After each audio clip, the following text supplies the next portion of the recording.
another episode of the Soothing Semantics podcast. I'm your host, Rafi Pinsky. Make sure to subscribe, smash the like button, leave your comments.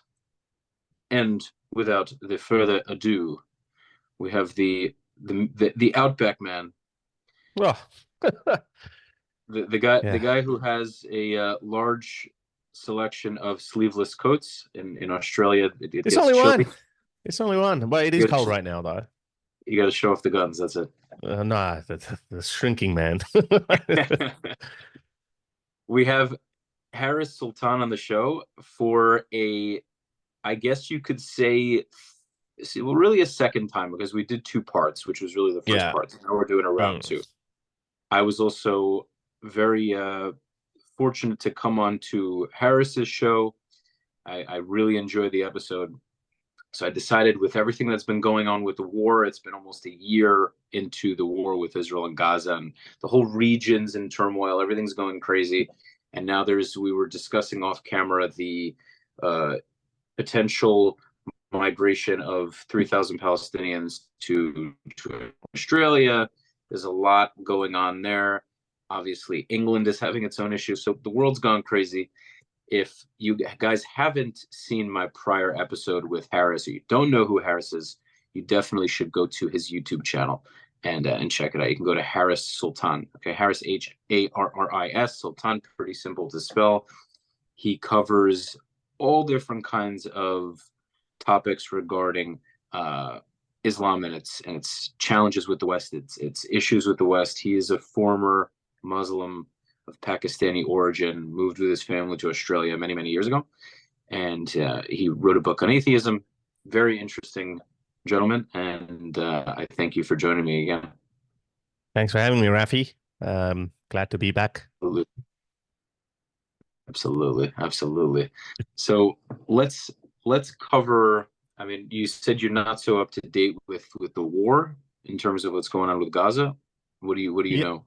Well, yeah, because I've been following what's been happening in Britain, because I think Britain is probably the first Western country to go down. And we probably thought that Germany or France would be the first ones. Canada on paper looked pretty bad under Trudeau. But Britain had these underlying issues of Islamism. I shared this stat just recently, where in Britain in the last 24 odd years, since 2005, since those infamous train bombings, 99 people have died in Britain in terrorist attacks. Do you know what percentage belongs to Islamist extremists? 95. Pretty close, actually. 96. And 3 fatalities are associated with what they call far-right extremism. Yet the politicians have been telling us that, the far right and Islamist extremism are two sides of the same coin, which is a gross misrepresentation of what's actually happening. And they kept ignoring it. They kept sweeping the problem under the carpet, and they thought that the business will continue and things will remain as they are, but it's now blowing up in their faces. Sorry for the pun, but so I've been following that, and in the meantime, I haven't really paid much attention to Iran's saber rattling. I heard that Ismail Haniyeh, which I don't know I ever said that publicly or not, but I always wondered, why the hell would Israel not just, go after these people, Haniyeh, and obviously that other, the rat face, what's his name? Sinwar. Sinwar. He's hiding in the tunnels. So he's probably going to die. But Haniyeh, they're going to get him eventually. First of all, Israel has been trying to get a lot of these guys for many years. This guy, Mohammed Deif, they've been trying to get him for 30 years. I mean, supposedly they got him, but didn't kill him, meaning they bombed him. They bombed an area, and I think he lost some limbs. He might have been a paraplegic. Right. But the guy kept evading death. They would call him the guy with 9 lives, the guy kept surviving. They poisoned Khalid Mashal, which is one of the other guys in Qatar, which he was, pretty much hanging out at the fancy hotels with Tanya while their people are dying. And so they tried to poison him. He survived. They finally got Hania. I think eventually they're going to get everybody, but it might take some more time. We'll see what happens. This is what I love about Israel. I think I never really paid. I think I said that to you. Like, I never really paid much attention to what's been happening in Israel regarding this Israel-Palestine conflict. But looking at how the West in general has been bending over backwards to Islamist extremists. I mean, it's unfathomable to see that there's one culture, whatever you want to call it, one group of people from a specific a certain community, they keep murdering your people, either in terrorist attacks or in knife crime or raping your women, etc. But the West just keeps bending over backwards. They just don't want to talk about it. They just don't want to address the elephant in the room. But Israel's probably the only country who says, no, you know what, screw this. We're going to go after them. And, you know what it is? You know what I think it is? Real quick, I think when it comes to Israel, these groups, these Islamist groups, don't hesitate to publicly state their intentions. And I'm not to say, for example, Iran does say death to America, but it seems to be less blatant overall in the extremist Islamic world with the West. But with Israel, it's very clear. And because we have a very small country and we're a small group of people, and we know as Jews that throughout history, a lot of the people turn their backs on us. We have to be very, very serious about how we go about it. Our backs are against the wall. I mean, if we lose this country, we're back out into the world again. Meaning, I live in the U.S., but back out into the world in terms of me not having a place to go. If, for example, the U.S. becomes another Germany, God forbid, I'm fucked. Yeah. Where now I can prepare. That's my first place I'm going to go if that happens. It's a very real possibility, especially now that we see what's happening in Germany, what's happening in France, what's happening in the UK. Like, all these Western countries are falling one by one. The US is very different, though. Like, I mean, the US is massive, first of all, and I think the Muslim population is only 2%. But funny things start to happen when any specific demographic or community becomes 5-6%. Funny things start happening. People don't realize. People think, oh, like in France, they're only 10%. In Britain, they're only 7%. But look what's happening. How much influence, and it's natural. You can't really blame them, because with growing population, you're going to have a certain say in the politics of the country. So it's inevitable. It's just going to happen. So the US is also it's also treading a very fine line, a thin line, because it's 2% right now. It can be 4 to 5% within a decade or so, within a couple of decades at least, given that how many people are coming in.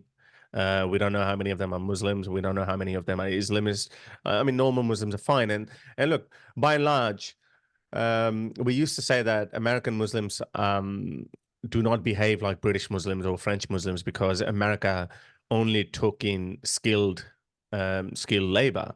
And most of these Muslims who were coming in, they were educated people, they were skilled people, they were chasing the American dream. But Islam is a different beast altogether. You can't. It takes a lot for a Muslim, and he may as well become an ex-Muslim for him to actually recognize Islamist extremism, or the element of Islamist extremism, or their hatred for the West.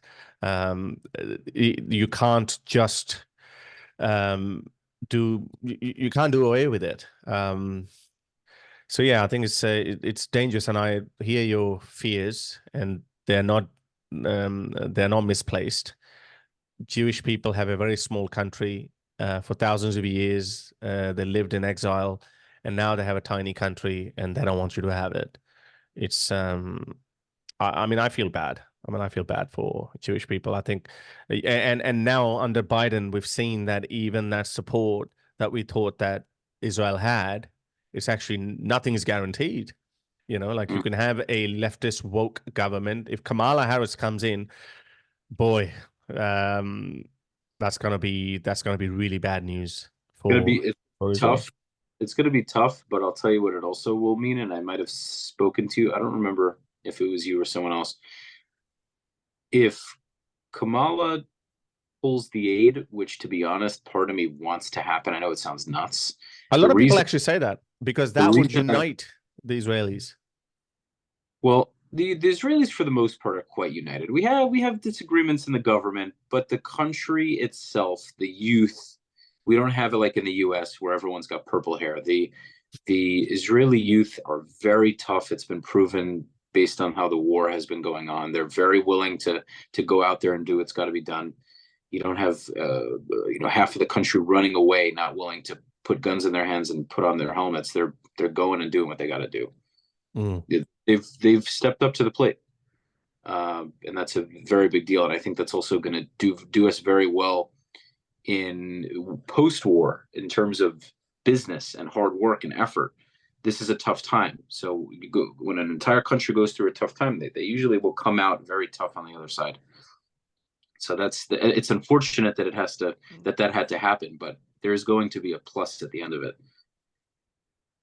What I was also thinking was if we don't receive aid, say God forbid, or not God forbid in your case. I don't care. I don't care really. It's okay. I'm not one of those militant atheists anymore that I used to be. Like I really don't care. But to be honest, I'm now starting to have a bit of sympathy for Christianity or religion in general, except for Islam, because I've seen how people who are supposed to be on my side, or my people who are atheists, they went down this woke road, and they gave us this LGBTQ culture. Again, I've got nothing against LGBTQ people. I think everyone's free, do whatever you want. I got nothing against it. But paradoxically, the same people, sing praises for Islamists and Islam and Islamism. And look how much traditionally those people would have been more sympathetic towards the Jewish people, but they've actually they've said, screw you, you're white colonizers as well, we're just going to go with this most barbaric ideology, and we're going to throw in support for them. So I'm not really that militant about atheism, because maybe I'm seeing that how traditional values played a huge role in keeping the Western world intact, but the West is actually disintegrating right before our eyes. And I've never seen, I'm just speaking from British perspective, I've never seen so many people petrified now. People are petrified. They just sentenced an elderly man who was 61 years old, who happened to be in one of those riots. He didn't know, of course, there would be riots. He thought that he was there to protest, and he just showed his middle finger to the police. He called.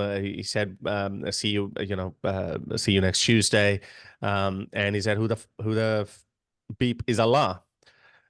So can I actually use profanities just a little, just for educational purposes? I don't agree with that. Huh? I never gave a shit. Go ahead. Oh, great. Okay. Yeah. So he basically said, "Who the fuck is Allah?" He said, "Cunt," and he showed a hand gesture to the police. I'm assuming that was his middle finger. He got 18 months in prison for that. Now I'm in some WhatsApp groups, and people are actually scared. They're saying that, are we going to go to jail now if we say Muhammad was a false prophet? I mean, we can make fun of Jesus Christ. We can make fun of Judaism. Probably not. Probably it's not a good idea to. I mean, Jewish people have done well in preventing themselves becoming caricatures of comedians. So I think that's a good thing. I think Muslims could have done that as well, as far as the Muslim identity is concerned. But in the West, in a free society, no religion is should be free from critique, should be free from ridicule. Look, we all saw how they ridicule Christianity. in the opening ceremony of the Paris Olympics. So that's what's happening in Britain. And some people, reports are already circulating that Keir Starmer is now thinking about a new bill where he would ban Islamophobic comments online. That is effectively blasphemy laws. The last blasphemy conviction that we had in Britain was in 1921.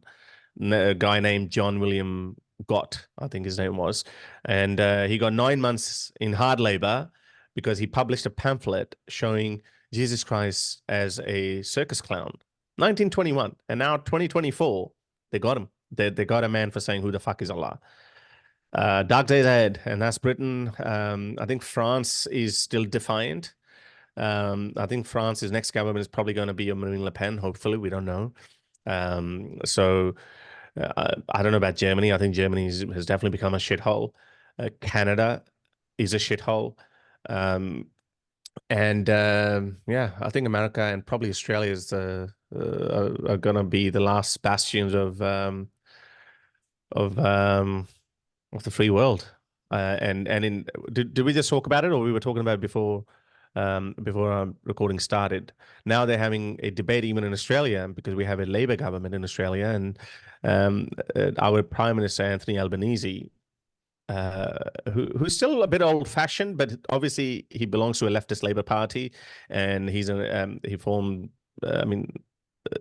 I'm not fully sure if he need to form an alliance with the Greens, but maybe he did. But don't.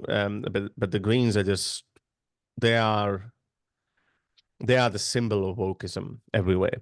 So he's saying that, okay, well, we're giving out 3,000 humanitarian visas to Gazans. Now, I've always said, I've always spoken about Gazans who are suffering due to this conflict that was started by Hamas. I've always spoke about them empathetically, and I understand. I have enormous sympathy for them. I mean, people who are dying, but I mean, people who have different cultural values, they just don't fit in the West. How many times they're going to keep experimenting over and over again, only to find out? Even in Australia, like I don't know if you've seen those videos. We have this guy, Avi Yemeni, who's a Yemeni Jew, and he goes to he goes to these protests and everywhere, like everywhere they have more numbers and they intimidate and they shout at you, etc. And he good on him. He goes there, he interviews them, and the short guy. I've seen him for years. Yeah. So he gets spat at, things thrown at him, and people are so aggressive and violent. So we've seen that already. Those people who don't make any excuses, they don't mince their words, they don't soften the tone. In Sydney, it happened. Gas the Jews. Yeah, nothing happened. That kind of rhetoric is so common amongst these people, and them being angry is no excuse for that kind of rhetoric. So, and we've seen in Europe how post October 7th, we saw these protests break out everywhere in France, in Germany, in Britain, and which is what has woken up a lot of people. And that's why Geert Wilders won the last elections, general elections in Netherlands.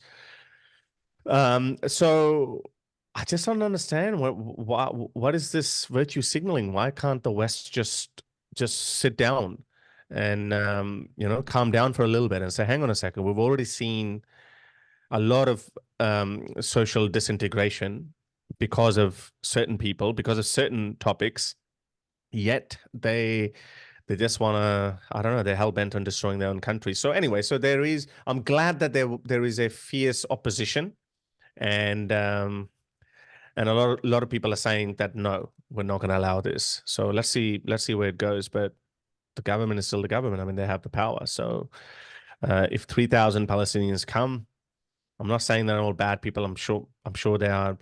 They're affected by this war, and I get all of that. But I think the genuine question should be, why is Egypt not taking them? Why is Saudi Arabia not taking them? Why is Iran not taking them? Why are there so many Muslim countries they're not taking them?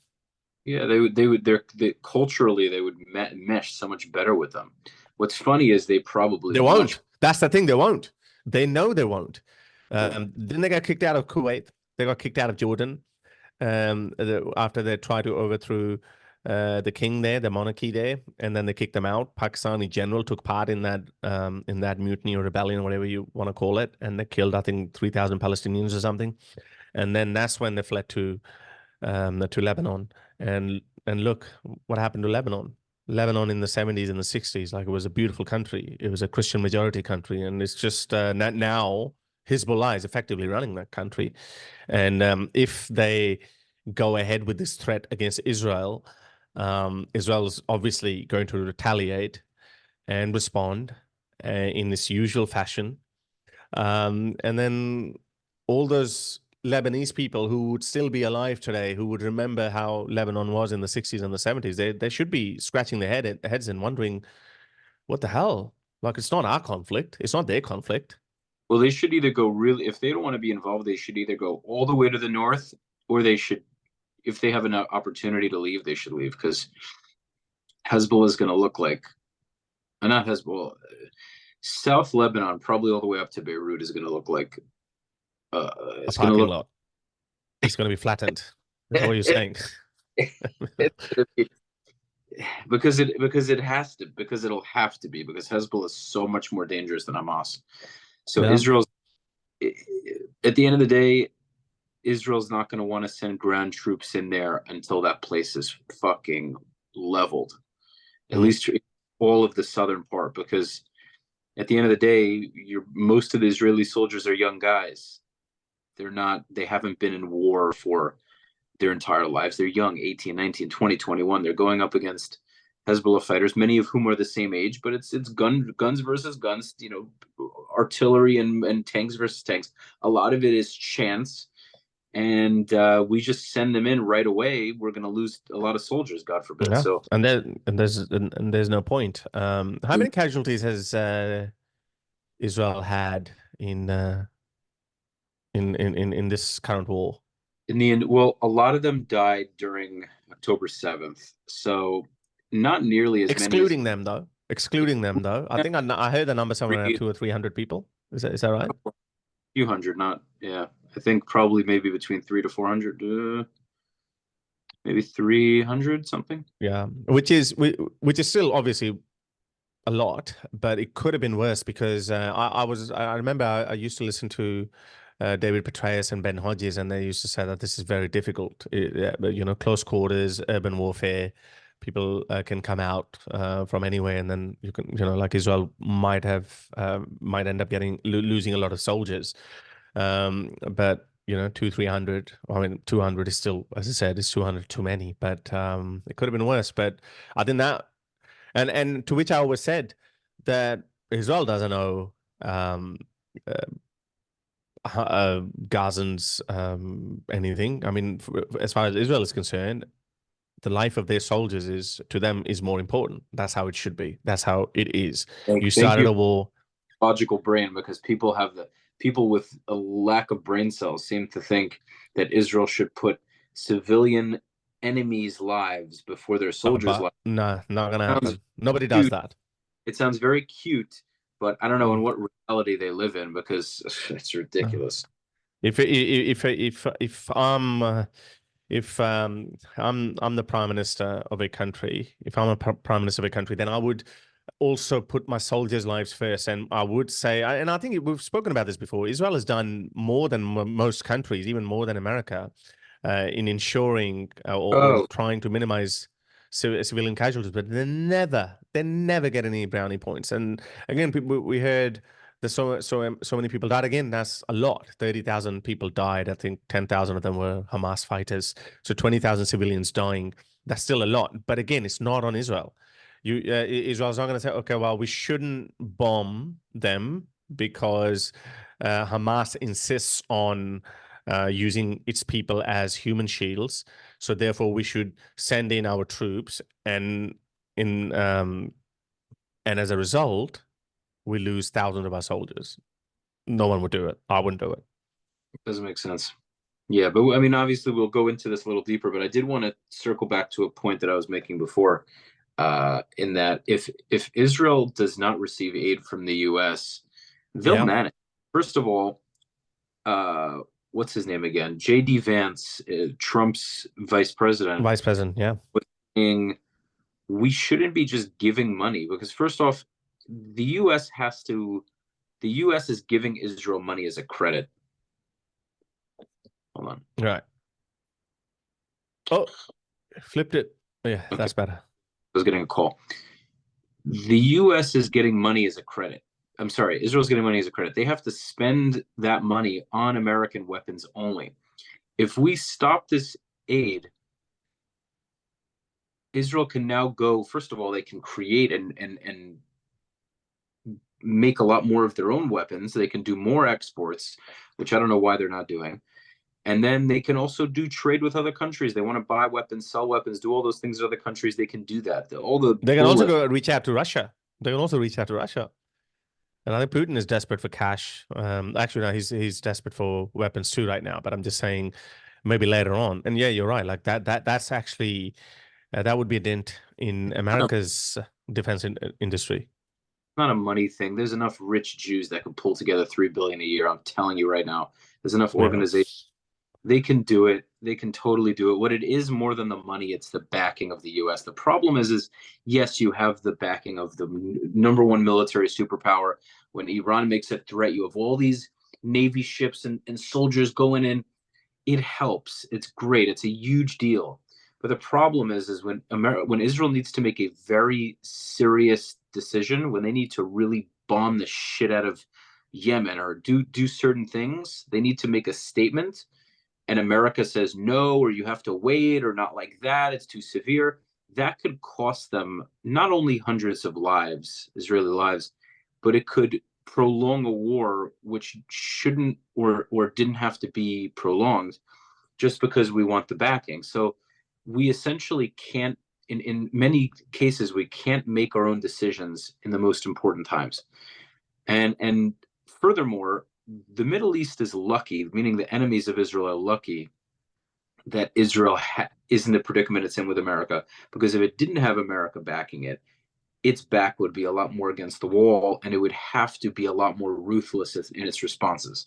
Because it Mm. knows if I don't have America supporting me, and Iran is making a threat now, I need to bomb the living shit out of Iran right now because I don't have my big brother behind me. Mm. So that means that, yeah, we're more at risk, but we also are probably going to fuck our enemies up a lot harder than we would have if we didn't have that support. Does that make sense? Yeah.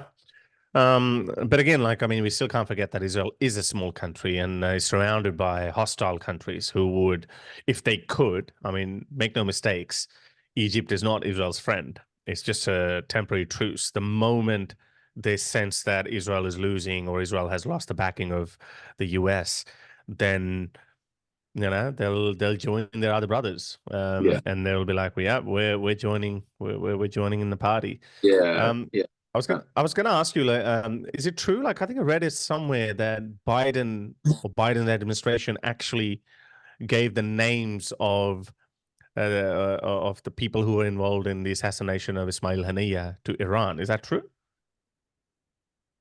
I don't know. I have no Wow. idea. Okay. Yeah. Anyway, it could be a conspiracy theory. I don't know, but yeah, I heard that because so why would JD Vance say that? I mean, isn't Trump fully on board with Israel? I know he's a friend of Israel, but why would he threaten to stop paying? Or maybe that's just for the local audience. I It's have just a no idea. rhetoric. I think it's just a rhetoric for the local audience, because they do say America first, and they do see that a lot of Republican voters probably, I mean, the vast majority of the Republican voters are actually pro-Israel, but there is a segment like this, and that's been created by these online far right. Um, okay, maybe I shouldn't say far right, but actually, no, they are white supremacists, who are very anti-Jew, who are very anti-Israel, and I think it might be to pander to them. I would Possible. think so. Yeah, it's possible. Yeah. Uh, Yeah, man, it's so crazy. It's so crazy. I don't know. I mean, all I know is Israel's going to get through it. I just don't know what's going to be going. The biggest challenge is what's going to happen going forward. What will be with Gaza? What will be with the West Bank? It's tiresome. It's tiresome. It's like eh, it sucks, man. It sucks because what I think is going to happen eventually is such a shitty reality, but I don't.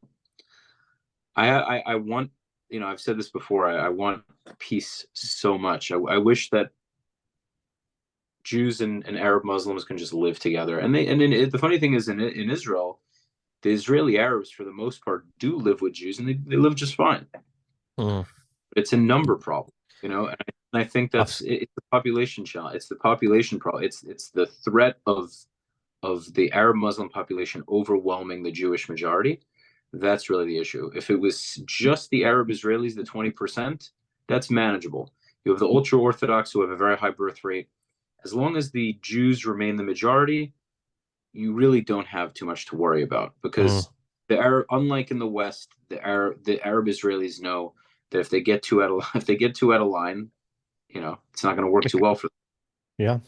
So, and I think I made this argument before that I think what's his name, that guy who speaks so slowly, Finkelstein. What's his name? Norman Finkelstein. Yeah, him. So, so the argument goes that one state solution. People who are for the one state solution. How many Palestinians reside in the West Bank and Gaza? I think works out. And if all of that region became one country, then the demographics would be almost 50-50. Yeah. Yeah. And we know we can't. There's so many other countries. We have examples after examples. There's so many other countries where when the Muslim population gets to 7, 8, 10%, it becomes very difficult to manage them. So these people become Democrats. They say, Finkelstein says that too. Oh yeah, that'll be perfectly fine. They'll live in a democracy, one big secular democracy. As if, name me how many Muslim countries are there that have allowed, that have naturally gone towards secularism or democracies? None. There's literally none. Pakistan is a democracy on paper, thanks to its previous British colonial past. Malaysia, Indonesia, maybe you can call them a democracy, but they're too far out. But again, Sharia is always knocking on the door in those countries as well. Turkey had to go through a revolution. That's it. You have you haven't got any more democracies. Yeah, Bangladesh also was supposed to be a democracy. They just had a coup there, and we don't know what's going to happen there. So when you said that as long as Jews are in the majority, then yes, you're right. The whole world can trust that, okay, it would remain a secular democracy. But the moment it becomes 50-50, then it's game over. It's game over for the Jews. So that's why I can understand why there can never be a one-state solution is not a thing. Two-state solution, maybe, I get it. But I also understand. I mean, I understand why Israel has been so reluctant to create a separate Palestinian state. Well, it's also in a sense, after this whole thing happened, where you're kind of rewarding that. And here's the challenge. Here's the thing. It can't be done now. Absolutely, it can't be done now. Yeah, you can't reward them now. So you should check out a guy, Yishai Fleischer. I'll send you his YouTube channel. He lives in Hebron, or as we say, Hebron, and he has a very, very, very solid channel, and he covers the conflicts. Very smart guy. He's an attorney. He's been on Piers Morgan. Maybe you've seen him before, but I'll send you his channel. I think I've seen him. Yeah, I think I've seen him. Yeah. A few months ago, he was on Piers Morgan. Yeah. Weird. Yeah. So he talks about these things a lot, and he understands this entire thing. At the end of the day, this two-state thing, as somebody who's ex-Muslim, it's they want two states so they can further the agenda of taking the whole thing. They don't want to share it with us. And I think absolutely, as Jews, we want to believe that they do, and we've been trying to hope that if we just give them more land, they'll shut up. It's not working, because the more we give them, the more it tells them that it's not ours. If we're willing to give something away, if we're willing to just continue to concede land, then they say, okay, well, if you're going to give me more of it, then eventually I can get more. And then after that, I Oh can yeah, get it. And I then totally after buy that, that. more. And then at some point, you've given me enough land where now you don't have the defenses. You don't have enough land to really defend your borders.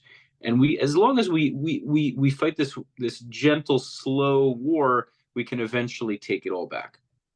And it's one step at a time, I think, and I understand why Israel wants to stay one step ahead, because this is your last step that actually puts you ahead um, uh, in the curve. Because yes, once you've created a Palestinian state, it'll be a separate country. It would be they would have their own military and everything, and they would remain in a perpetual state of war with Israel. And now you would be losing something out of your own country if things go sideways, because these guys are not going to say, okay, we're fine, we're happy.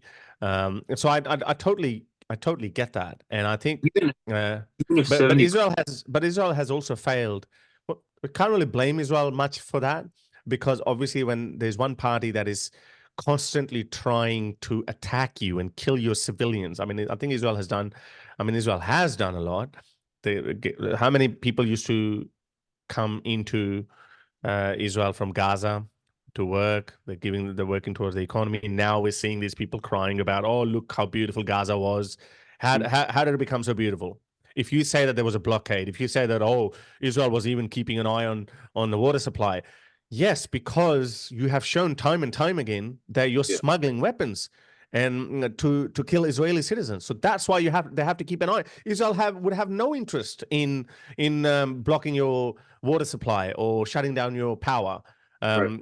It's for anything that you're using for civilian purposes. Israel has no interest in that. Why would Israel be interested in taking that out? There were fairly no checkpoints and very few walls before the first Intifada. Yeah, I heard. So I think Musab, what's his name? Musab Islam. He said it. I think he said it a bit. And Cenk, you watched that debate versus Cenk? I haven't watched it. Apparently, he destroyed Cenk. You gotta watch that, dude. You gotta watch that. That's what it was. That's who said it, dude. Musab understands that at the end of the day, they don't want Jewish rule. It's not about the land per se. It's a religious belief. Yeah. They always like to say, even the Western pro-Palestinians, they go, it was so peaceful, blah, blah, blah. It's bullshit. The biggest challenge is the Jews are not allowed to rule. The Jews They will can enslave them. They would enslave be, Jews. There'll be mass killings of Jews. right. Any Jew who remains there, I hope it never comes to that. Any Jew who stays there on good faith, in good faith, sorry, that nothing's going to happen to him. Man, I'm sorry. Those people would be absolute idiots if they think that nothing's going to happen to them. It's written. It's encoded. It's encoded in Islamic Sharia and Islamic religion.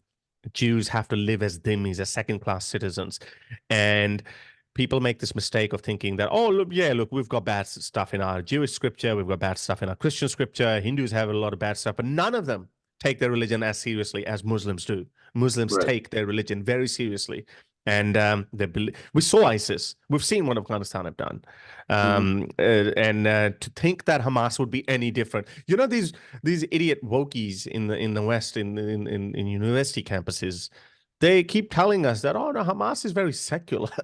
I've heard that too. Hamas is very secular. They don't really, care about the horrible Islamic practices. I mean, there's so much retardation that's going on. It's just mind-numbing. I really feel like I have such a clear head in all this. It's crazy. I feel like I see above the surface and everybody else is just swimming in this murky water. And I'm not saying, I don't mean I'm the only human that gets it. I think you get it, and there are tons of people who get it. The thing that sucks about humans is, especially now in 2024, is we're all playing this political correct game in the West, at least, because on the other end, in the Eastern side, they don't give a shit. But on the Western side, we're all playing this game of political correctness. Well, we ought to, we should. It doesn't sound right. It doesn't seem good. Even the government, as much as people think they're this crazy right-wing government, there are so many liberals. Oh, yeah. that are hoping, and but we get there's an option for peace, and maybe if we do this and we the thing that's crazy is on the Palestinian side, they are overtly calling for Israel's destruction. And then as Jews, we're supposed to just not at all acknowledge that, and we're supposed to not take them for their word and say, nah, you don't really mean it. They're just words. You don't actually want to do that. And then they always like to say that the Palestinians are second-class citizens. But if you look at the entire Arab Muslim world, like you've said, paying the jizya, the dhimmis, in Mecca, if you're not Muslim, you can't go there. In any country with a majority group, they are first. They are number one, and it honestly makes perfect sense from a human nature standpoint. Human beings are tribal. You're going to put your family first. It doesn't mean that you hate the other party necessarily, but you're going to put the people who are your blood first. This is what you do. It's not even just that. It's not even your blood first. I think what people miss, and I think this is a massive confusion, or the debate is raging in the Western sphere, and especially in Britain, for example. People somehow, when you speak like that, then people think that that's a racist narrative, but it's not really racist, because what you're essentially saying that your way of life. I mean, throughout human history, people have defended their way of life throughout human history. Yes, people say that multicultural. There was multiculturalism in Persia. There was multiculturalism in India, in the Roman Empire, and even in the Islamic Caliphate. But so therefore, we should have multiculturalism as well. Fine, multiculturalism. But where the West gets it wrong is that never in the history before has any culture ever relinquished its dominance to a foreign culture. It's never happened before. People who tried to challenge the Roman authority, they were crucified. The same goes for the Islamic Caliphate. The same goes everywhere. Hindus were very wishy-washy, and look, they got conquered by them, and they got ruled over by them for nearly 1,000 years. So to ensure Jewish way of life, you have to put your values above everything. Whereas the West is just this idea comes from postmodernism, that there should be no single cultural domination, which is a suicidal idea. It's human nature. The thing is we have to, it's one thing it's a dance, because we're not animals in the sense where we're roaming the Sahara. We're not actual animals the same way a lion and a tiger are, but we are mammals, we are animals, and we do have certain tendencies that can't be ignored. Now we can try to control those tendencies, but those tendencies are going to exist whether we like it or not on a larger scale. Human groups of people, whether it's religion, ethnicity, race, are going to have their preferences, their ways of life, their values. And if another group's values are significantly different, there's going to be clashing. Now, Muslims and Jews have many similarities religiously, but But in 2024, in terms of how countries are run, with Israel versus countries in the Middle East, they're significantly different. And for us to just ignore that and make believe nothing would happen if we just suddenly integrated everybody is very, very. It's very naive and stupid. Stupid. Yeah, it's very naive and stupid. So yeah, as I said, Western liberals have been making that mistake for the last 40, 50 years, thinking that, okay, well, all cultures come in, they will assimilate, they'll integrate, and we'll somehow mellow down or water down our own culture.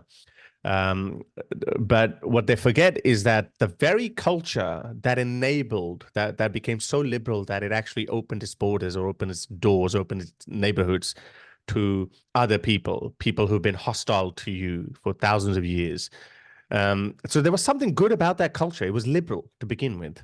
But now the more you bring in these hostile cultures, the more you water down your own dominant culture, which enabled that in the first place. So with successive decades over the years, you're bound to lose that tolerant culture, and you're going to replace it with a more dominant, more aggressive, more hostile culture, which is Islam. I mean, Islam doesn't take any hostages. It's and they've been saying it over and over again, and that's a good thing that you said that.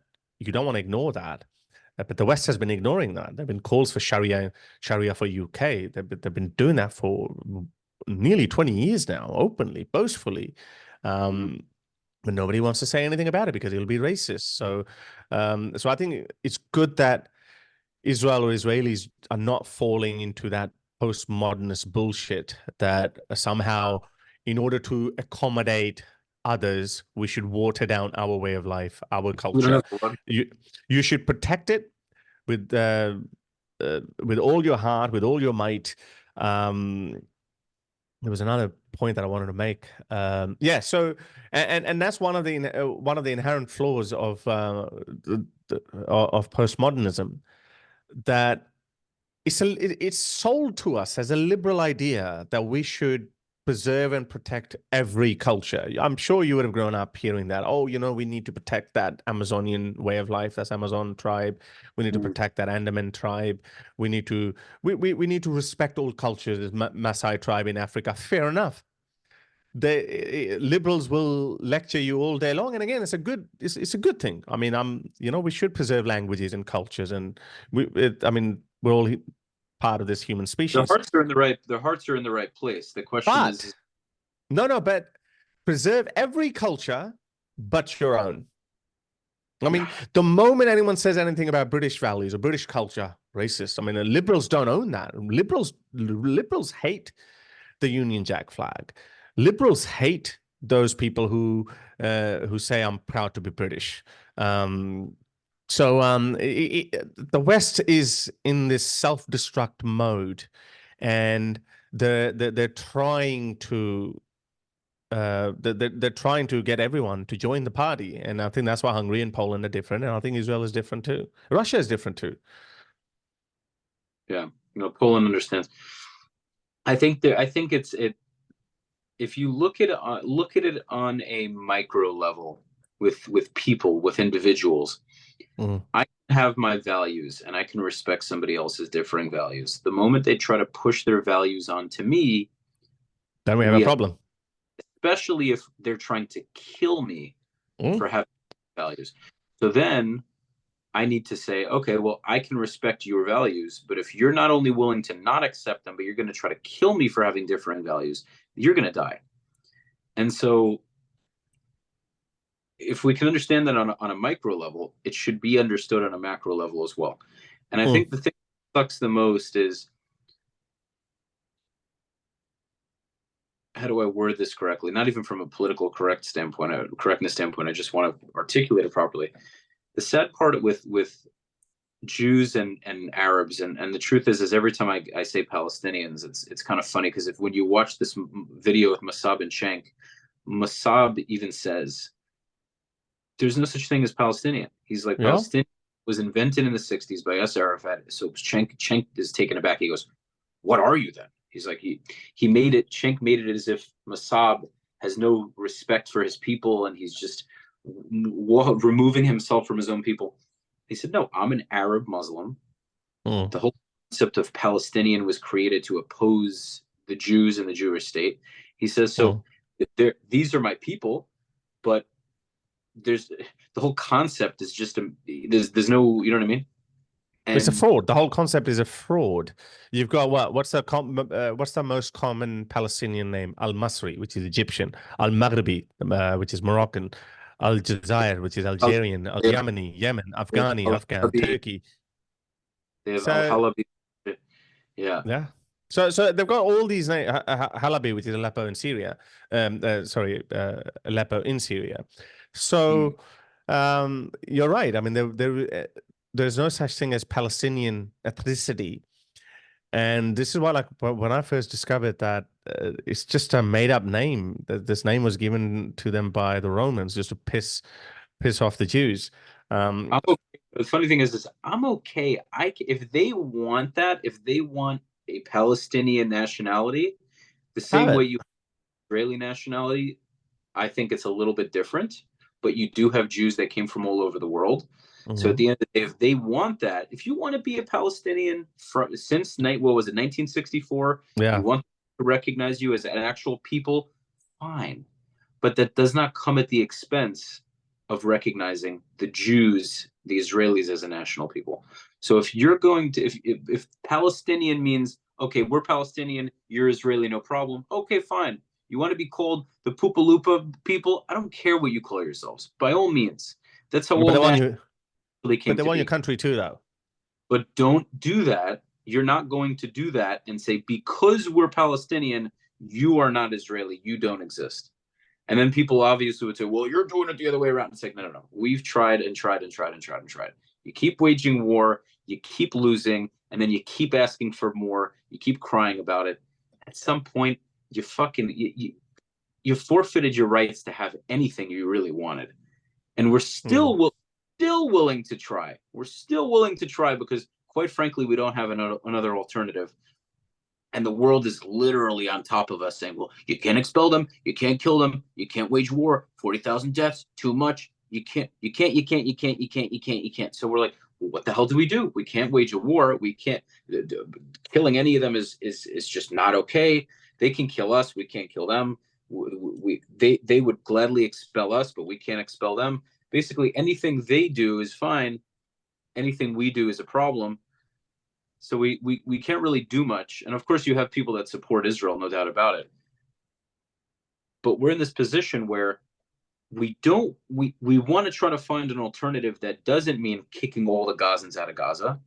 Well, but or harming them. Yeah. But they want to do it to us. So what the hell do we do? Yeah. It's a tragedy. It really is a tragedy. Like when you see those people who are born in Gaza, I mean, they don't know any different. They've been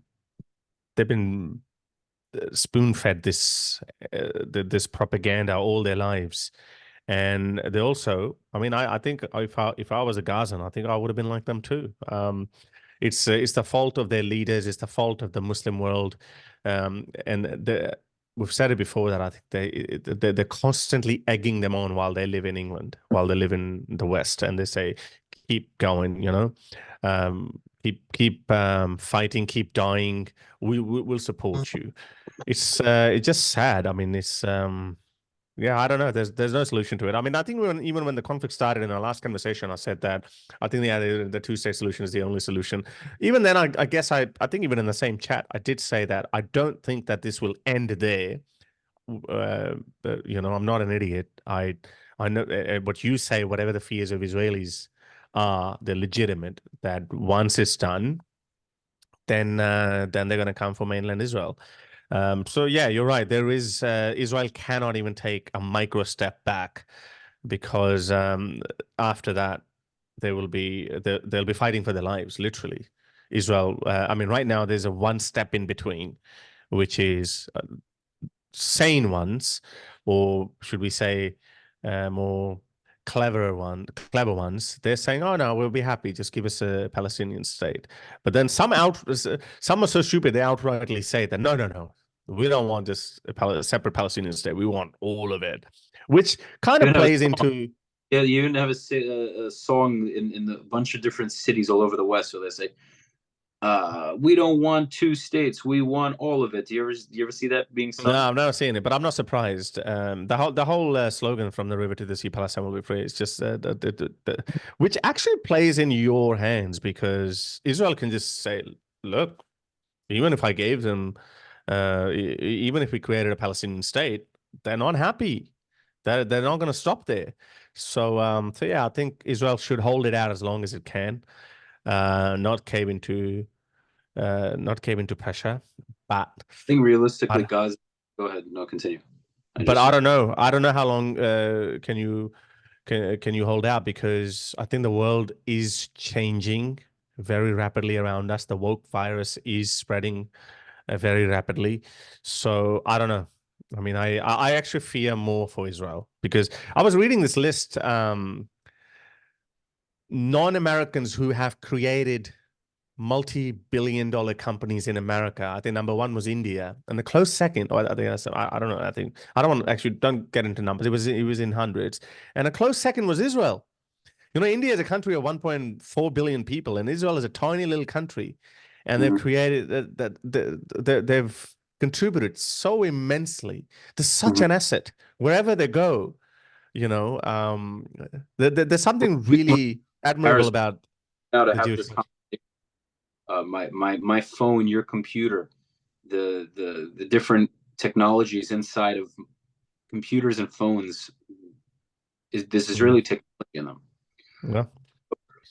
When I the know. cell I feel like an idiot now. I was actually flexing that. You know, this Rode mic, which is actually considered one of the best mics in the world. It's an Australian brand, and then I thought, hang on a second, I'm talking to a Jew. You can put up a list here of things that they've invented or they own, or the that brands was that they own. funny.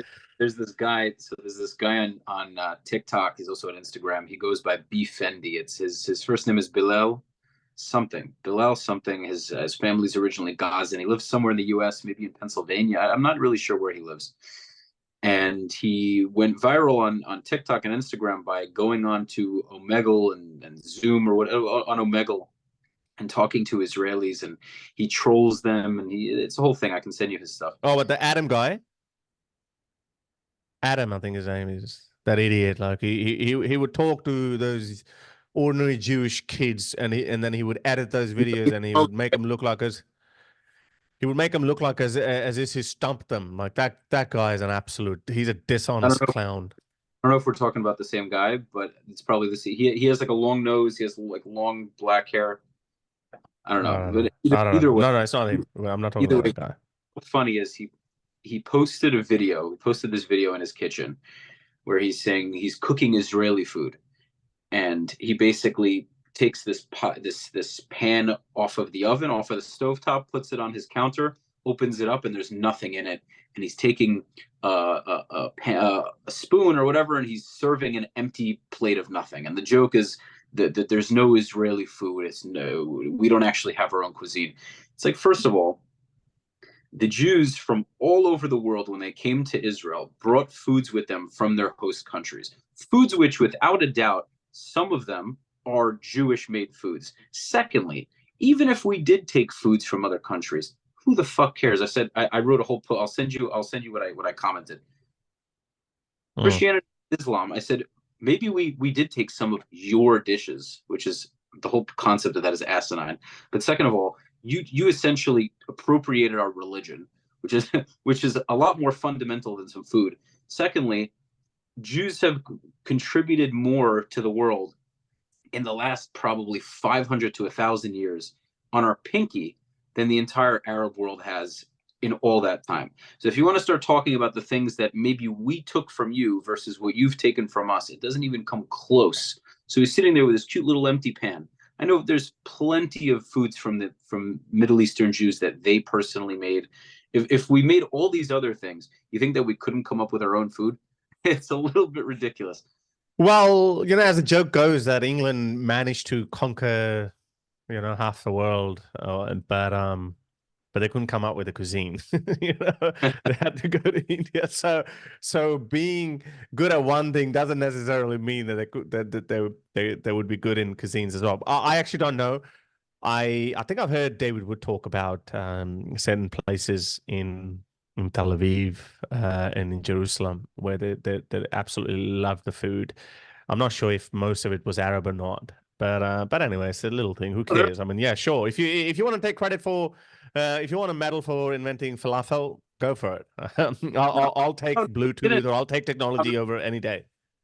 I'm not going to. First of all, we don't give a shit. Did Jews invent hummus and falafel and shawarma? Probably not.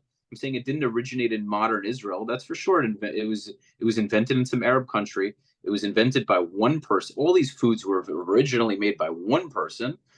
That person made a great dish. People said, "Oh, it's great." Everyone else started making it, and then other countries or other parts of that country made different variations. Congratulations. Hot dogs don't come from the U.S. They come from Germany, Frankfurt. Yeah. Hamburger too. Burgers come from Hamburg. So now they're American cuisines. They're German. We have this all over the world. schnitzel or like breaded chicken comes from Wiener Schnitzel from I think Austria. Well, so, where does this end? Who and also who Yeah. gives? It's just such a silly concept. We all humans in some way appropriate things. You look at Greek music. You can tell that it has Mediterranean influence.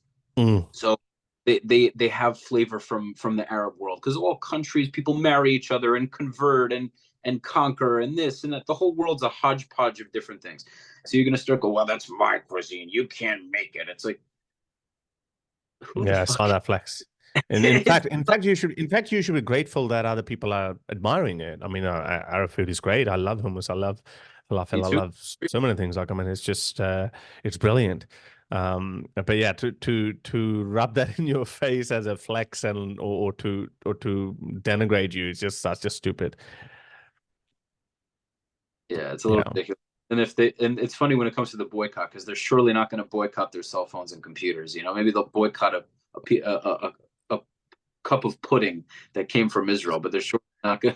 They're surely not cell phone Oh no, companies. no. People say Zuckerberg is he's a Jew and it's Facebook. By the way, how's Facebook's been throughout this conflict? I don't use that platform. I'm sorry. I hate Facebook.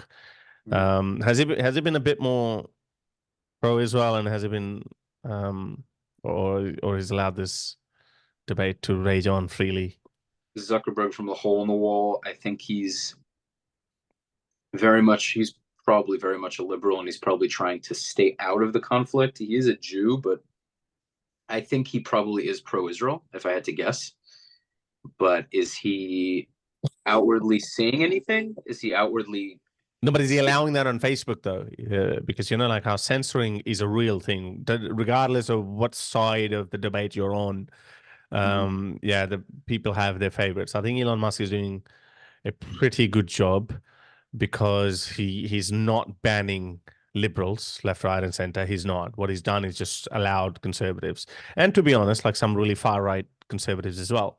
But that's just the cost of free speech. You have if you want to make it free, then you have to make it free across the board.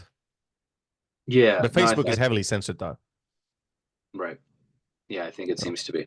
In general, a lot of all these apps are pretty heavily censored. I mean, Instagram for sure. Instagram will, Instagram is shite.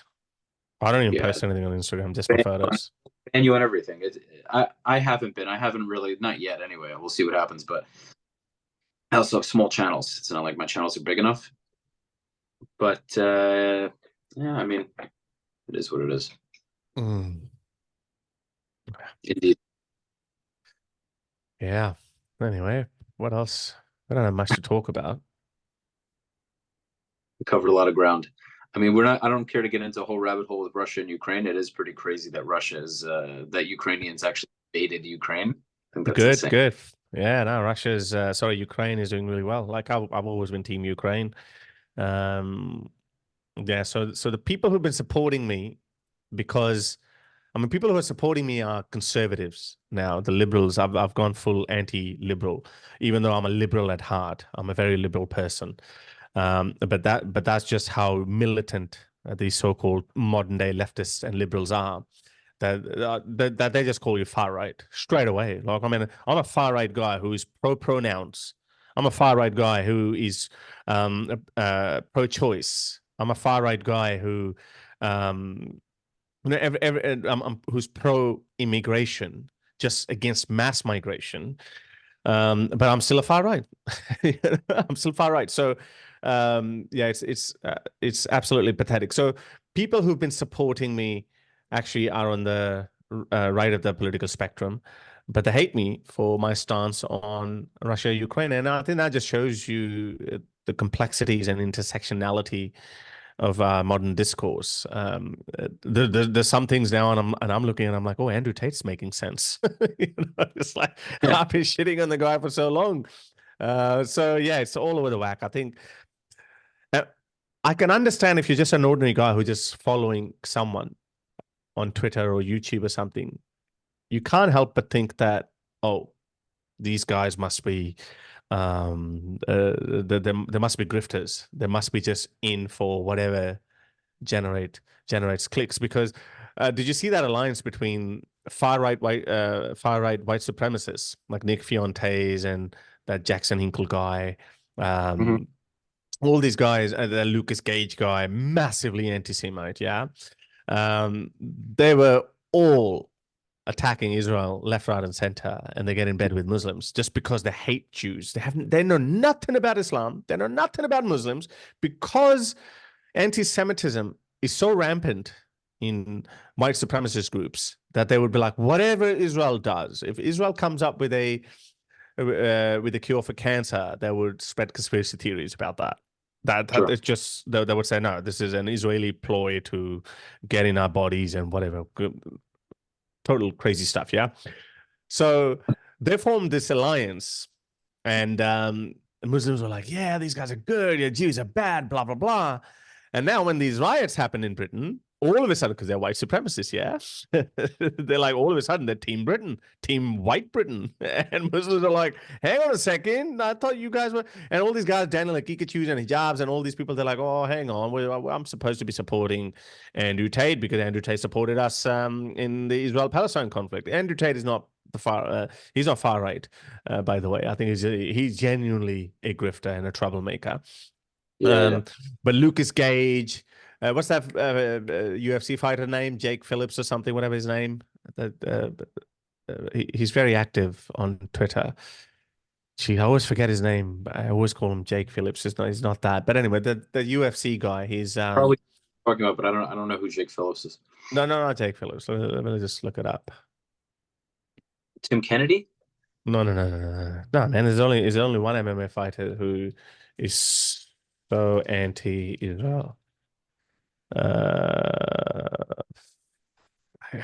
can't remember his name. I always forget it. But anyway, so that guy, again, massively anti-Israel, massively pro-Palestine, and Muslims thinking he's pro-Muslims. And again, he started shitting on Muslims when it comes to Muslim versus whites in Britain. So that just shows that these alliances are always forming. These alliances are always forming, and they're always disintegrating. So that's why I think we shouldn't take anyone seriously anymore. But you and I agree on Israel-Palestine, but I don't know, like tomorrow a new issue might come up and we will be on the opposite ends and we'll be, fuck you. At the end of the day, of course, if Israelis started attacking Sydney, you probably would very quickly have a problem with that, understandably. Of course.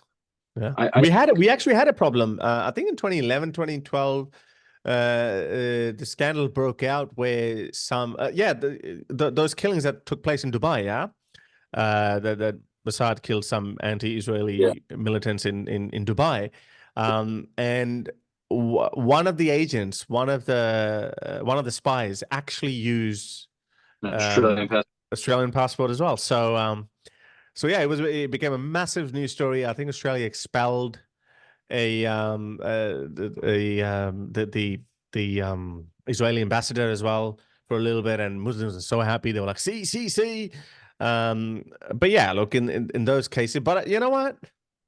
I would say, well, you know, of course, I mean, if Israel goes to war with Australia, then yeah, then I wouldn't be able to support that. But in that thing, I was like, yeah, well, you know, everyone does that. It's don't get caught out. If you got caught out, it's wrong. I mean, it shouldn't be done, but just don't get caught out. They had, at the end of the day, they had to come up with a way to kill the guy. They were successful. They weren't going to go there on the Israeli passports. Of course not. They had to figure out a way to get the job done. Yeah, because back then, I think you didn't have good relations with Dubai or with the UAE. Definitely not like it is now. I don't think. No, Yeah. I mean either way, they couldn't say, "Hey, we got a Hamas member we want to kill. He's in one of your hotels." We just like kill him, and we won't tell him. That was actually. I need to watch a document. I think I did watch a documentary on that. I need to watch a documentary on that. I think that's one of the last classic spy jobs. You know, they should make a movie on that. Dude, I think Israeli should. They killed him with a pillow. You saw that? You heard about that?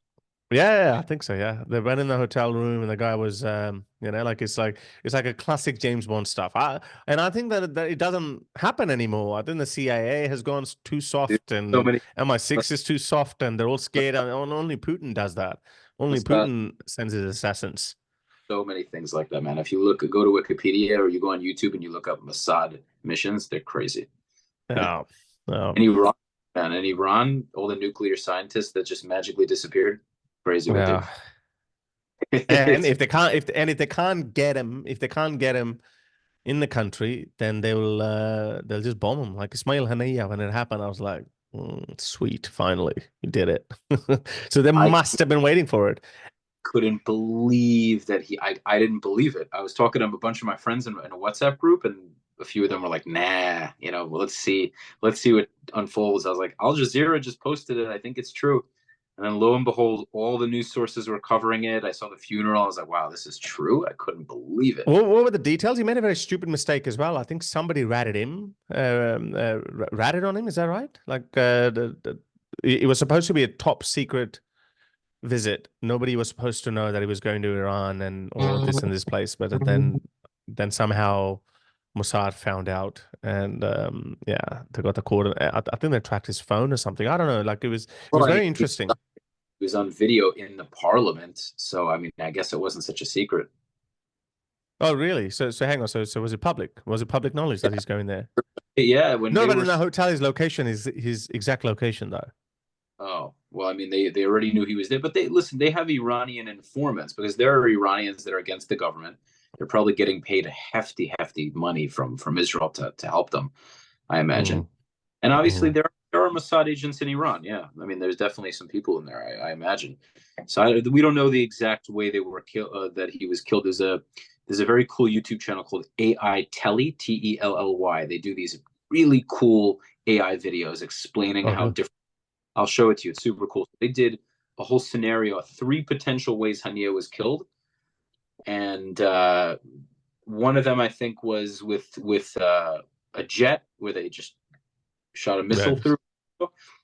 Another one was that they planted a bomb, which they're claiming that they did maybe 2 months prior to the death. Yes, that's what I heard. Yeah, and I was like, yeah. Then there's another possible one where a Mossad agent or someone else had like an RPG and just shot it, but I don't know if that. I don't think that would have done that. Not inside Iran. That probably. I highly doubt it. Yeah. So yeah, man, it's wild, but yeah, that's what it is. So I mean, we'll see. But when do you think this operation is going to finish? Well, Israel right now, at the end of the day, Israel is pretty much at the end of the war as it is. What I think is going to be happening now, which is pretty much happening now, is Israel is staying there to pretty much solidify, or cement is a better word, cement its footing in Gaza. And there are going to be targeted raids. There are going to be pop-ups of Hamas members and Islamic Jihad members, and there are probably going to be new recruits. It's going to continue. Gaza is kind of like the West Bank, except there are no Jews in there right now, meaning there are no Israeli civilians. But now the army surrounded Gaza. They have the Philadelphia corridor by Rafah, which closes off Egypt with Gaza. Essentially, the army is blocking that area, so they can't really ship weapons in. Maybe other moments here and there where the army isn't in this exact place, and maybe they can send a few rockets in through Egypt. Is that happening on occasion? Maybe. But what's happening is if there are any rockets shot from Gaza, which pretty much there aren't, there's on very rare occasion 1 or 2 of them, Israel just flattens that whole area. If they know a rocket came from some specific neighborhood, they just pummel the whole neighborhood pretty much. And then they just go into different areas. If they know Hamas member 1, 2, and 3 is in this little section, they'll go in and either they'll drop a drone, or they'll drop a missile strike on it, and that's pretty much what they're doing. They're just kind of going and doing these little things. So that's going to be going on probably for quite some time longer, until they figure out what happens. And my right-wing side honestly thinks that we should bring Israeli civilians in there. And obviously the whole world would be up in arms, but I think having settlements in there would make it better. And that might be a crazy take, which you might not agree with. But but hang on. But wouldn't it actually risk those Israelis' lives as well? Why would you want to go there? Like, it's just if I was an Israeli, I wouldn't want to live there. Because they have a lot. They would have a lot less capability. For example, the West Bank. There are attacks. There are terrorists in there, but they can't shoot missiles into Israel proper because there's That's a true. strong military presence. So whatever attacks can be done are far fewer and far less severe because they can't build up nearly the kind of military structure that they were able to in Gaza. You don't have tunnels in the West Bank, as far as I know. Never heard anything mentioned. There's a much stronger footing with the army. Now, the West Bank also is not a good long-term solution, but it's still a lot safer than it would be for, I mean, an Israeli going into Gaza before the war. I mean, that's just absolute death. There's no two ways around it. So I don't know what's going to be with Gaza. I know now the war with Lebanon is looming. Obviously with Iran, I mean, we'll see what happens. If Hamas just said, we're done, you know, we give up, Sinwar came out of the tunnel and said, all right. They would never do that. Then, and Lebanon and Iran said they're not going to attack, the war would be over. The war would be over tomorrow. You gave back the hostages, and Hamas said, okay, we're done. Now we still have Islamic Jihad. The fighting wouldn't be done, but we would be able to at least put a pause for the meantime. They would only do it. They would only do it if they valued Palestinian lives. Only then. But they don't value Palestinian lives. They don't. For them, it's a part of their culture to make as many kids, babies as possible, so you know, so they can be martyred. It's a part of their culture, and that's why, like, I mean, again, like, I feel bad for the children. Of course, I mean, those poor kids are innocent, and they don't know anything. They don't know any different. They've just been brainwashed. But what a sick, twisted culture for them to actually not only do it covertly, but actually broadcast it to the world. I think I just saw a video recently, which just went viral again, where Sinwar was parading this little kid with a Kalashnikov in his hand. And, you know, it was like, oh, yeah, we've got an army of those. And then how can you first militarize your children, broadcast it to the whole world, and then cry about, like, oh, my children are dying? I mean, it's so freaking twisted. I just don't know where to think from. Well, I'll tell you what it is. They know because they're not able to win militarily, they know that much of the world is too stupid to think critically. And so they say, well, we'll militarize our kids, but then when they die and they lose, we'll cry. We'll shout and cry and carry on about it. It's like you made your bed and you got to sleep in it. I think I've said this to you in prior episodes. I've repeated this on many podcasts I've done on the topic. The Palestinians are going to have to accept that the Jews rule, and whether they like that reality or not, they're going to have to accept it if they want to have any chance of peace. They are going to be the ones who are going to have to make that decision. Yes, Israel is a lot more powerful, but we're not going anywhere. It doesn't matter if a Jew came from Brooklyn. It doesn't matter if a Jew came from Germany. It doesn't matter if a Jew came from Yemen, India, wherever. They live there. They live in the country. They see it as theirs. They're willing to fight and die for it. They're not leaving. It doesn't matter whether you see it as legitimate or not. I'm talking on the Palestinian side, the pro-Palestine side. It doesn't matter how much you want to try to delegitimize the country, the state. You want to say that this Jew is fake, that Jew, he has blue eyes, he's not real, you're the blah, blah, blah, blah, he's not really. It's too white for the Middle Eastern sun. You want to make all these claims. If that's the case, I've said this to you before, all these white-looking Gazans, I guess, aren't legitimate enough either. Yeah, there's a redhead. There's a redhead activist in the West Bank. What's her name? She looks more European than Europeans. Harris, I've been in her family's house before. So the whole family is like that? Yeah. Be very light skinned, yeah. But anyway, yeah, what the hell is her last name again? I can't remember. Whatever, yeah. I think we know. We know who we're talking about. She got arrested, I think. Yeah, she was arrested because, again, like, she was making these Facebook posts and Tamimi. The last name is Tamimi. Oh yeah, right. I think that's her first name. I think it's but the Tamimi family. Anyways, they just have to come to that reality, whether they like it or not. And and they really don't seem to want to. So, I mean, it is what it is. That's really what it is. What it comes down to. And it's You not don't. only just that. Like, I mean, it doesn't even have to be put that antagonistically. I think all it has to be done. But I understand why you're saying that, because the other culture is very dominant and militant by itself. And that, as I said, they don't take any hostages. They would rule with an iron fist, and everyone else is a dhimmi. So Jews are the only people who are refusing to accept that for the first time in 2,000 years or something. So We've all they been. have to do is just to live peacefully. Don't militarize your people. Don't militarize your children. Live peacefully 5, 10, 15, 20 years. And look, a lot of that would have been done like in our lifetime. How long has this been going on for? Like when I was growing up in the 90s, I would see these occasional videos on Pakistani propaganda, state-run TV, that Israeli soldiers have killed so many children, blah, blah, blah. And they will show you certain videos.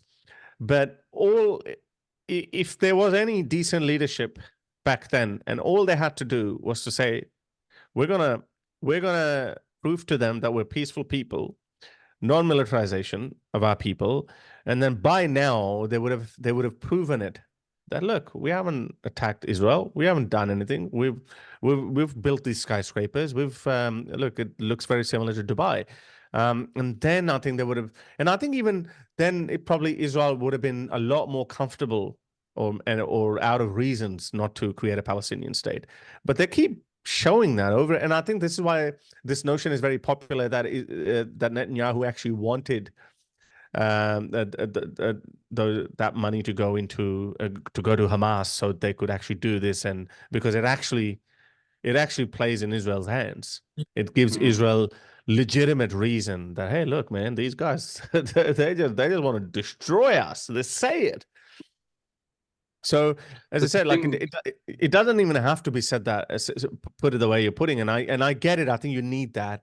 Jewish people, yeah, you don't need to make any excuses for your right to exist.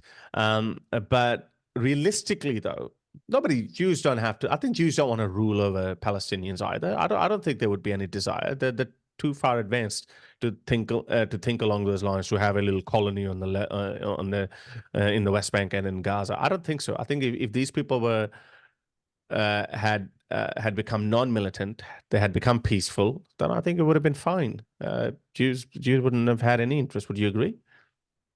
Totally. First of all, if they made Gaza their state and they built it up, I don't think most Israelis would care. They really wouldn't, with exception of maybe the ultra Orthodox or very, very, very religious ultra right wing Jews who are like, no, we have to have all of it. The majority of Israelis would be like, you know what, cool. That's why we gave them Gaza. If they want to make it a prospering place and they have no interest in taking more land, cool, do it. Go ahead. Like, Yeah. we don't care. By the looks of it, by the photos that we've been seeing, it looks like they did do it aesthetically, but they didn't demilitarize their people, though. Like, when now they're saying that, oh, look at this, how beautiful Gaza was. Oh, hang on a second, I thought it was a concentration camp. I thought it was an open air prison. Because again, the greed never ends, and it's not just greed for more land. It's the desire to dimify other people, especially the Jews. People don't get it. People just don't get it. I as a former Muslim, I know this. And it's just this hatred for the Jewish people. It's just there, and it would have been there for the Christians as well. But Christians are far more numerous in number. That's probably why. But look, they're trying to take them over too. By the way, there's a very interesting story. Like, it's in the Quran. I don't know if you know about this or not. So when Prophet Muhammad was claiming his prophethood, he gave an olive branch to everyone. The Jews, the Christians, and everyone. And obviously they rejected it. They said, "What? We've got our own culture. We don't need to. We don't buy it. You're a charlatan. You're not a prophet." So so there was a Quranic verse that came out and that said that, oh, these guys are friends of each other. You probably would have heard of it. The Jews and Christians can't be your friends because they're friends of each other. Right. And then some Ethiopian Christians came and they visited Muhammad, and they just bought into his propaganda, and they started, apparently, as the story goes, they started crying because Muhammad was so eloquent and what he said was so heartwarming. So they converted to Islam. So then another Quranic verse came, which said that Christians are bad about these Jews. Watch out for these ones. They're the bad ones. Because again, and then obviously Muhammad died. I think the reason why they hate you so much is because you don't sway. You don't sway away from your religion, and they don't respect them. They don't respect anyone who stands firm. Islam doesn't mean peace. Islam means total subjugation.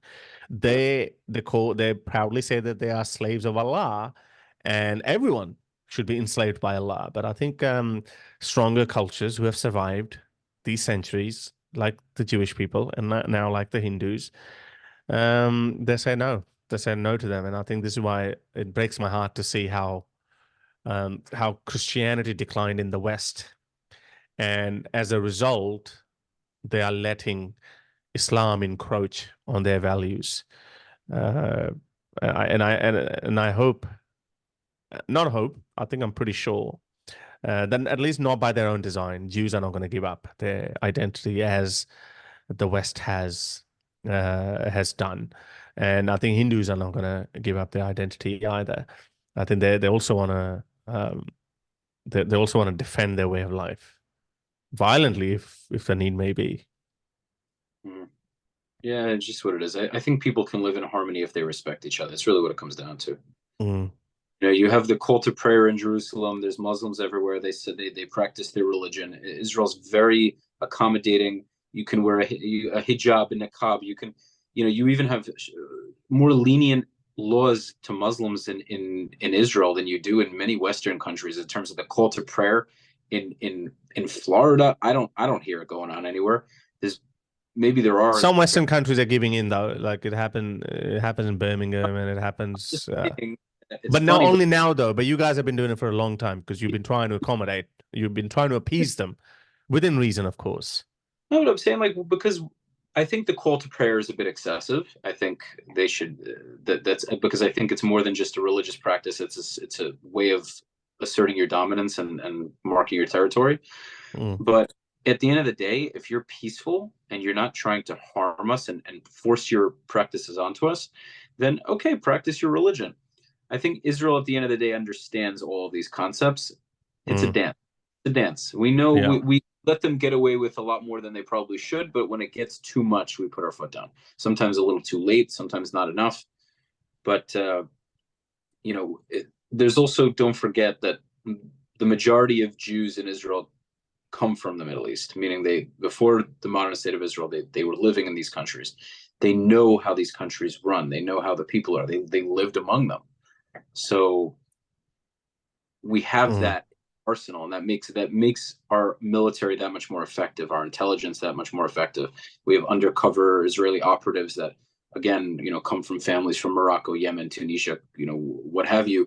They don't only look like them, they learn to speak Arabic from their parents who migrated, or they just learned Arabic, but we understand their culture a lot better than a lot of Westerners do. A lot of Westerners have no knowledge on their culture. We, as a people, we understand their culture very deeply. So even the Ashkenazi Jews, they now live in Israel, they live in the Middle East, but they also gained this knowledge since 48 or even prior to that of what Arab Muslim culture is. So we know it. We know it on a deep fundamental level. So we're not as naive to it. A lot of the time we kind of just have to say, all right, fine. We know this is a bad idea. We know that we're letting them get away with this, but okay, we understand the dynamic, and it's really just a game of chess at that point. Yeah. So that is that. I think we covered a lot of ground. We have. Is there anything else you want to discuss? By all means. No. I think we've covered a lot. I'm a little bit ignorant. I haven't been following what's happening with Iran, but I heard someone on Times Radio saying that if Iran was going to do anything, they would have done it by now. I think straight after that, they offered that if Israel stops its war in Gaza, then we won't retaliate. I think which was so clear that they're not in any mood to go to war with Israel. Because I think it was the same interview on Times on the Times radio where they were saying that Iran only has ballistic missiles. Like everything else is just they got nothing else. And I think Jordan said that we wouldn't let those missiles to violate our airspace either from both Jordan sides. Jordan let Israel use their airspace, actually. Yeah, but this time they said that we won't allow either side. But they've got nothing else, right? And yeah, I think 90% of them would have been intercepted anyway. But the Iranian regime is so weak right now that the last thing they want is going to war with anyone. And yeah, those protests, they could erupt at any moment. Iran's been sitting on a powder keg for at least last 10 years. There's so much resentment. I have never seen so many ex-Muslims defend Israel with the passion that Iranian ex-Muslims do. It's because they just hate their regime. So, and it's not only just ex-Muslims. I think a lot of ordinary Iranians too. They just hate their regime. So the last thing they want is, and I think Mossad will be very busy. And why not? Just infiltrate the social media or however they communicate and just pump it out. And I think Iranian people would be very angry if they see their cities burn because of this regime. So I think the Islamic regime knows. I don't think I don't think there's going to be a war. That's what I thought, but I haven't followed much. Yeah. No, I don't. I hope nothing happens. There's plenty of wonderfully run. I don't want to listen, man. I don't want to see anybody die in an ideal world. Die. I don't have this desire for war and pain and suffering. I also terrible when I see Gazan kids dying, Gazan women dying. I don't even when I see Gazan men dying, I wish that the world was different, because I know that war aside, if I just knew Ahmed in college and we just had nothing to do with the conflict, maybe I wasn't Jewish, he wasn't Muslim or Arab, and I can get, the crazy part is I know that on a personal level, I could even get along and find common ground with Hamas member, but because we have, meaning as individuals, maybe we like similar foods, maybe he likes listening to Israeli music and I like listening to Arabic music. Maybe we have just similar tastes in certain things, and we can have wonderful. Well, that's all the similarity that you're going to get with them, because the moment the topic shifts to politics, then you're screwed. I'm not saying that with a naivete, right? I understand that at the end of the day, that conflict is the reason why we hate each other. But the sad reality of the world is that humans could have so much common ground if there wasn't that thing in the way. But this is just how the world works. That's what. But they think that that's the conflict. It's just a conflict, which is a reason of the two sides hating each other. But it's not. It's actually their religion. It's their religion. If there was no Israel, people say that, oh, it's America's foreign policy, that's why we hate the West. Well, you've been waging war against the West and vice versa way before America showed up. And you've been hating the Jews way before Israel showed up. So just spare me your bullshit. It's just, again, maybe they're naive themselves. They're just ignorant themselves. But it's very comical when they say, oh, yeah, look, if Israel wasn't there, they hadn't colonized us, then, we're going to have problems with the Jews. Yeah, really.